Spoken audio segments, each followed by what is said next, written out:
NBC4 continues to follow breaking news in Fort Lauderdale at this hour. 5 people are dead, 8 others injured in a mass shooting at that airport in Fort Lauderdale. The attack took place inside the terminal that services Delta and Air Canada. And here's what we know right now. The gunman has been taken into custody, but no possible motive has been disclosed.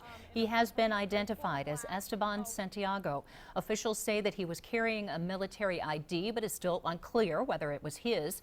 The airport has suspended operations. Flights already in the air were delayed or diverted, and those that had yet to take off are being held on the ground. Now, tonight we are also learning that Santiago arrived in Fort Lauderdale on board a Canadian flight with a gun in a checked bag. He reportedly claimed his bag, loaded the gun in the bathroom, and then started shooting. Colleen Marshall is here now with more on the rules for carrying a gun on a plane. Colleen?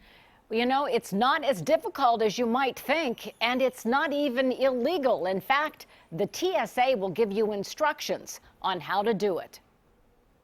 This is video provided by the TSA, directed at hunters, people with lawful concealed carry permits, or others who have a legal reason to travel with a gun. What you have to do is contact the airline in advance. Tell them specifically what gun you will be traveling with. Each gun must be unloaded, and it must be packed in a hard shell case. That's it. So it looks like the suspected gunman got that gun into the airport in the belly of the plane itself. We know that he started out in Anchorage, Alaska, flew into Minneapolis on Air Canada, and from there to Fort Lauderdale, apparently with the gun. Does that mean he was planning the mass shooting the entire time?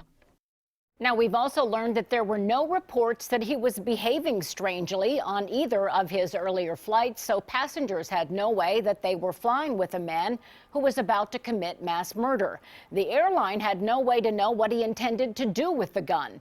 And for those travelers at the baggage claim, there was no warning about what was about to happen until it was too late.